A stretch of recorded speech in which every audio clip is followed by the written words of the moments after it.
Welcome, fellow film and entertainment fans who happen to live in the SCV. With an intro like that, it must be another episode of everyone's favorite film and entertainment show with connections to the Santa Clarita Valley. That's right, it's SCV in the Movies. We're your hosts who, surprisingly, were not hired for our looks. I'm EJ Stevens. And I'm Bill West. And today our entertainment connection is the written word, and we're very pleased to be visiting with a local SCV author who has written an amazing sea story. And we're pleased to welcome to the program a local author and speaker, Mr. Bill Blowers. Welcome, Bill. Well, thank you so much, Bill and EJ. It's great to be here. Yeah, well, thank you. It's great to have you. Now, you have written this great book called Dangerous Betrayal, and let's get you over here. There you are. And this is about, the subtitle is The Vendetta That Sank Titanic. And I've been enjoying the heck out of this book. Thank you. That's my second reader. Thank you. All right, well, Thank you, EJ. So now, let's get to the book in just a second, but let's start with your background, because you come to this. You're not a captain of an ocean liner. I mean, No. Tell us your background and how you got to be interested in the whole Titanic story and how this all came about. Well, my background basically is I'm an engineer. I've spent 45 years of my life as an electronics engineer. And for the last 12 of those years, owned and operated a business here in Southern California that Sharon, my wife Sharon, and I founded in 1994, and then sold and retired in 2006. Okay. And I've always been very fascinated by Nikola Tesla. Yeah. As you know, the famous man who created the electrical system that we have in this country today. And drove a really cool car. Yeah, exactly. Yeah. And would you believe they've reconstructed that car today? That's right. amazing. I was asked that question today, in fact, at a speech I was giving. Is there any relationship between the family of Nikola Tesla and the Tesla automobile? And I think the answer to that is absolutely not. No. None They whatsoever. both involve electricity. I think that might be it. Anyway, Tesla has always been one of my favorite, most interesting characters. Probably one of the most discredited people. And he was really a great man who really died a pauper, for lots of reasons. I also have always been fascinated with the Titanic. I saw the original movie about the Titanic, A Night to Remember. Years and years. And I was a child. I was probably maybe in high school or maybe even younger at the time when that movie came out. And that movie impacted me like no other movie ever has. The whole drama, the whole drowning, the incident of the ship being lost. And over the years, I've read and I've read and I've read about the Titanic. I probably have read 25, perhaps 30 books on the Titanic. And I just got more and more interested in the book. Somewhere along the line, maybe 25 years ago, 25 years ago, really that far back, I started to think to myself, what is the possibility that it wasn't an accident? What was the possibility that somebody did something to sabotage that ship and caused the ship to sink? Okay? And it kind of rolled around in my head, and every once in a while I'd mention it to somebody, and they would say, that's interesting, that's interesting. So I kind of got serious about it. And so I started reading not just about the Titanic, but the people behind the Titanic. Who built the ship? Why was the ship built? You know who financed the ship? J.P. Morgan. Titanic was an American-owned ship. Okay? Well, guess what? J.P. Morgan had relationships with Nikola Tesla that weren't good. And all of a sudden I'm thinking, maybe I've got something that I can do here. So I actually started writing about 5 years ago. And I'd never written anything like this before. Now, you asked about my background. Well, in the engineering field especially, I owned and operated my own company. I should say Sharon and I owned and operated our own company. And when you're in that kind of a position, you do a lot of writing. Yeah. I can't tell you how many quotes I've done, how many proposals I've written. You guys are in business. You know this. There's just a lot of writing. So I've been writing all my life. Sure. I won writing contests in high school, for creative writing. And so I do have a writing background, but never anything of this nature. And yeah, so that's probably a leap to go from technical writing to an unbelievable leap. Exactly. And my reason for doing it wasn't to see if I could write I didn't want to publish a book. It was the farthest thing from my mind is, can I do it? I've always been that kind of a person. I'll set a challenge for myself and figure out a way to rise to the occasion. Wow. And so I said, can I write the book? So that's how the whole thing began. And that's how my background kind of led me into the subject of the book itself. Wow. In the book, it sounds like clearly it wasn't made up out of whole cloth. You gathered the historical data that led you to piece together something that you feel might have actually happened? I know that what I put together in this book did not happen. Oh, do you? Okay, it's historical fiction. There's no question about that. But the book itself, as you know, if you've read the book, is about 95% accurate. Right. The things that happened in that book, that I describe in that book, really happened. Okay? Yeah, from reading it, it does seem plausible. I'm sure J.P. Morgan had lots and lots of enemies because your premise on this is that it was a sabotage deal that brought the Titanic You gave down. it away. Did I let that slip? Sorry. No, I think that's in right here. Right Oh, here. okay.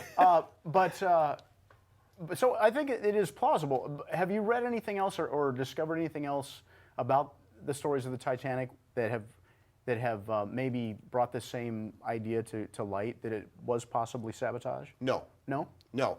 The idea of sabotage was uniquely my idea. Okay. In fact, the book has been out now since early July, and well, it's I guess you could say it's partially out.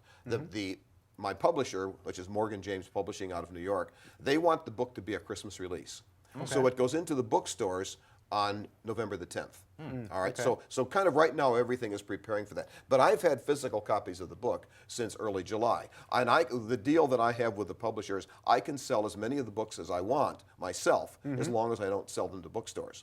All right, and of course the book has been on Amazon now since almost from the latter part of July, so you can do an electronic download, but you still can't get the physical book right now, except from me. All right, and so I forgot where I was going with that. Well, we've got a copy, and I'm not letting it go. Yeah. But the point is, we're in the preparatory stages right now of getting the Right. publicity out on the book. All right. But the thing is, here's what I have found. You asked me the question, did anything else lead me in the direction of the sabotage? That's where I was going. Okay. The book has been publicized now. I'm a member of 5 Titanic societies, and information on the book is out there in those societies. And to a person, no one has ever suggested this possibility. There's always been the possibility of incompetence. There's certainly evidence of that, but not a deliberate act. Okay. In fact, my book doesn't talk about a deliberate act to sink the ship. Right. It talks about a deliberate act to disable the ship. Right. Okay, and we won't go any further than that There you as go. far as what the book talks about. Okay, so. The iceberg was in on it. No, Yeah. he gave it Yeah, away. yeah. Sorry. Right. So now, I'm also fascinated with Tesla as a character, and I think it's almost criminal how underappreciated he is. He's almost forgotten, but he was just a huge power of the 19th century. And Every time we plug something into an AC Yeah, wall yeah, socket, that's it's right. thanks That's to him. Tesla. That's Tesla, yeah. Luckily, his contributions are being recognized finally. Many. He died in 1943, and years after his death, they're finally. In fact, it was 1 year after his death that I don't know if it was the Supreme Court or the U.S. Patent Office finally said he was the inventor of radio, and they took that prestige away from Marconi. Right. Interesting. Yeah. Yeah, and there was always the Edison-Tesla rivalry. Yeah. The hatred of Edison Right. for Tesla is legendary. Yeah. He did so much to discredit that man. Including saying that Tesla's alternating current is the best way to electrocute someone. Right. Which was a very strange. Yeah. Well, didn't they do like a demonstration on the electric chair to prove they actually killed somebody? Edison actually traveled around the United States electrocuting dogs and at one point an elephant, using AC to show how dangerous, quote unquote dangerous. What he never told anybody was that in New York City, that he was trying to electrify with his DC, 90 people were electrocuted. Really? I hadn't heard that one. Yes. Oh yeah. Interesting. In 1912, the Nobel Committee had made the decision to award to Edison and Tesla jointly the award in science for their developments with electricity. All right. Edison found out about it in advance. At that time, Tesla was really suffering. He was he had blown away just about every investor that had ever put money, that ever given him money, and that prestige would have been what he needed. It would have been the kick to get him going. Edison found out about the committee's decision and refused to be together with Tesla in anything. So they didn't give it to either one of them. Yeah. They gave it to somebody for an award in chemistry, I think. Yeah. Interesting. I That's hadn't heard Edison. that. Edison was not a nice man. That's what I really, one of the stories I really liked in your book is, whenever we hear about Edison, you always think about the great American inventor, but he was quite the capitalist. Let's use it in that term. Oh right? yeah, well there was no question about his ability to invent. I mean, movies. I mean, let's talk about movies. Yeah. He did phenomenal things. Do you know that in 1912 he was driving an electric car? He made 3 of them. Powered by lithium batteries that he invented. Really? Oh, You really? think lithium's a new technology? Yeah. Anyway, but he was an egotist. Yep. It was his idea. It was his way or the highway with just about everybody, and he was legendary for not paying his bills. Yeah, yeah. He had money. He had money galore, but he wouldn't pay his bills. Wow, And, interesting. And we've talked about this on our show before, but largely the reason that we're here, that the entertainment industry is in Southern California, was to get away from Thomas Edison, right? I didn't know that. Yeah. Really? To run as far from him as they could. Because he was trying to say you can't make a movie. I invented movies, right? So you can't make a movie without paying me. So people hightailed it to California. I didn't know that. Yeah, that's why we're here. Yeah. Largely. Yeah. Well, I'm glad because Plus it's nice our to know looks. both of you. Yeah. There you go. I'm sorry, Bill. Yeah, we're talking over. Well, I see now how J.P. Morgan is connected to the Titanic, and I know now how Tesla is connected to J.P. Morgan. Now, if you're giving away stuff I need to read, get the book and read, don't answer. But I'm still not seeing how Tesla is connected to the Titanic. You'll have to read the book. I'll read the book. Yeah. Okay, deal. That's correct. That's part of the book is historical fiction. That's the fiction part. But the okay. way it's put in the book, I would be really surprised if you didn't come away with, boy, is this really what happened? Is this what? It's plausible. Because the link that I put in there, is again, you need to read the book. I don't want to take away that from it, but to a person, that's what people are doing. People who especially know about the Titanic and know about Tesla are spending as much. They go to the computer and Googling the stuff in the book to find out what's real and what's not. You see, Interesting. but like I said, 95% of the things that occurred in that book they actually happened. Do you mind if we talk about historical fiction as a genre for a second? Sure. Okay. When you're doing historical fiction, you certainly have the right to it's a novel, which means it by definition is fictional. All right. And as a historical fiction writer, one has certain leeway that one can take. Everything happened that's in that book, not necessarily in the order it happened in that book. Okay. To give away one very small thing, at one point, when Tesla was doing pretty well in New York City, his laboratory was burned to the ground in a very mysterious fire. And they always suspected that somebody did it. Okay, that's brought into the book. Neat. Okay, in a very interesting way. Oh. Okay. Can't wait. Yeah, and when I did the book, I wasn't really sure about a lot of this stuff, and even when it went to when the publisher got it, they wanted to jump all over it and get on the book right away. But it was that's the whole story in itself.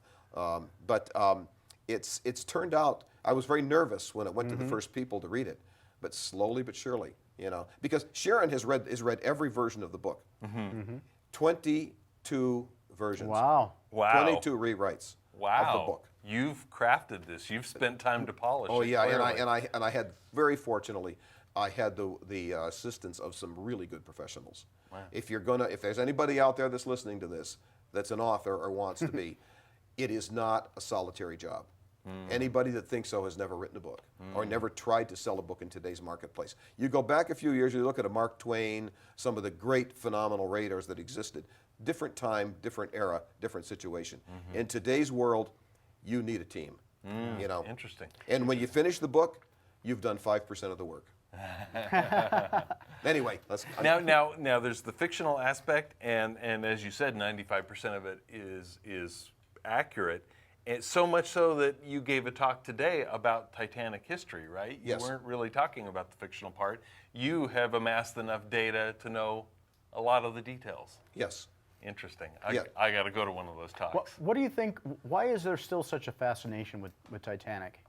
That is a question that I ask myself on a regular basis, and other people ask me. There are just, if you look at the events that occurred starting from the time the ship was planned in about 1906 or 1907 until it was finished, and the events of the sailing, it is unbelievable the series of events that led to that collision, that led to that sinking. You know, it's almost like there was a curse on this thing, and I think that may be part of it. Calling it unsinkable was probably asking for trouble. Yeah. Now that's interesting. Do you know that White Star Lines never called the ship unsinkable? Oh, really? No, that was newspaper hype. Is that right? Yeah, what happened was they built the ship with these sections, you know, that could flood without taking Right. the whole ship down. Right. Okay, and they said this is to minimize the chance for the ship to sink. Okay, you could flood any three of them, the ship will remain afloat. And now every ship does that, right? You know, As a yes, matter all of ships are course. designed that way, right? So they except for the Concordia. You know, in the Yes. Mediterranean. Yes, Well, right. that was dumbnicity. Oops, big time. Yeah. Anyway, the newspapers picked this up. Practically unsinkable became unsinkable. Unsinkable. Unsinkable. Okay. So the headlines. So that's an interesting thing. Everybody thinks that White Star said that. You know. I'm sorry. No, sorry, I didn't mean to cut you Yeah, off, yeah. but that reminded me, I've always wondered about the captain. He's given blame, and yet you don't hear much about him. Do you have any opinions on the captain of the Titanic? I think he was beyond his time. E.J. Smith. Sorry, E.J. Maybe there's I see a trend. Yeah, going here. suddenly lots of things make sense. Edward Smith was the most senior captain of the White Star Line, and this was to be his last trip. It turned out to be his last trip, last trip. but not for the same reason. He was retiring at the end of this trip. Okay. Really? I had never heard that. Yes, and 6 months earlier, the Olympic was finished first. You know, there were three ships: Olympic, Titanic, and the Britannic. Okay, in the so-called Olympic class of ships. He was the captain of the Olympic when it first sailed. Okay, the Olympic was sailing in a heavy fog and was rammed by a British military ship, the Hawk, in a heavy fog. Okay, severely damaged. They chunked a great big hole in the side of the ship, below the waterline too. The Olympic did not sink. Okay. Okay, which did several things. First of all, it gave the impression that the ships truly were unsinkable. Okay. Okay, so it added to that. False sense of security. Thank you. Yeah, Yeah. exactly. Also, Smith was considered to be at fault in that. In most cases, you probably would have lost your job Yeah. for something like that. He was the most senior captain. He didn't lose it. In fact, he hardly got any reprimand at all for that. Wow, Isn't that interesting? Another incident aspect of this is the way the Hawk hit the Olympic was it damaged its one of the rudder shafts. It was bent. So they wanted to get the Olympic back going. Titanic wasn't finished yet, so they took the propeller shaft out of the Titanic and put it in the Olympic to get the Olympic back at sea. Okay. Okay. This delayed the completion of the Titanic for 6 months until when? April of the springtime, when there's icebergs. Okay.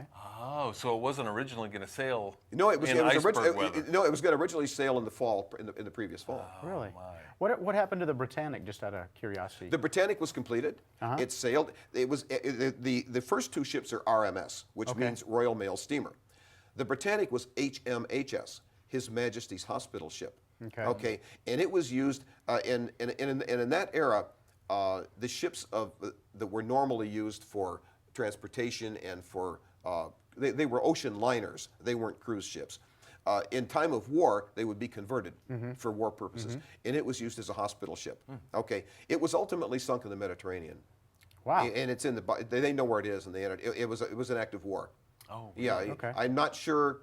I believe it was sunk in the 30s by the Germans. Really? Interesting. Yeah, Wow. yeah, it was a hospital ship. Never heard that story. Now, I know part of the story, and I don't know the details, but I bet you do, is a ship called the Californian. Is Yes. that right? The Californian, under Captain Lord, okay, was sailing, actually in the same direction as the Titanic. Okay, for about 2 days prior to the Titanic's collision with the iceberg, many ships were reporting lots of ice in the area, major ice.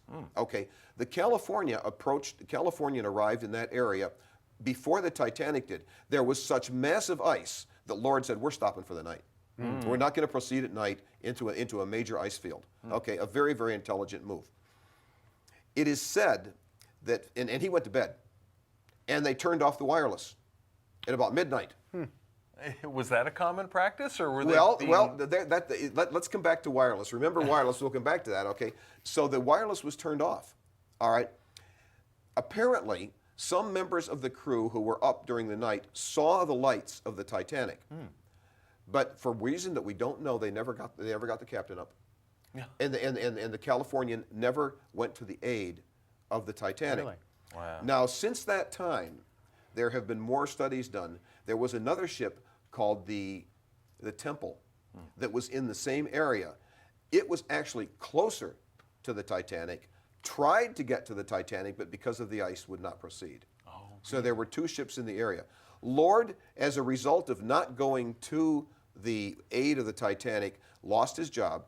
Oh, really? He tried to spend the rest of his life saying he didn't know. They were too far away to give He them was aid. asleep. Whatever the case might be. So that's the story of the Californian, though. Interesting. Yeah, yeah. Now coming back to Captain? The wireless? the wireless. wireless, yeah. Oh, the wire. We're going to talk about wireless for a minute. The wireless operators on a ship did not work for the ship. They worked for Marconi.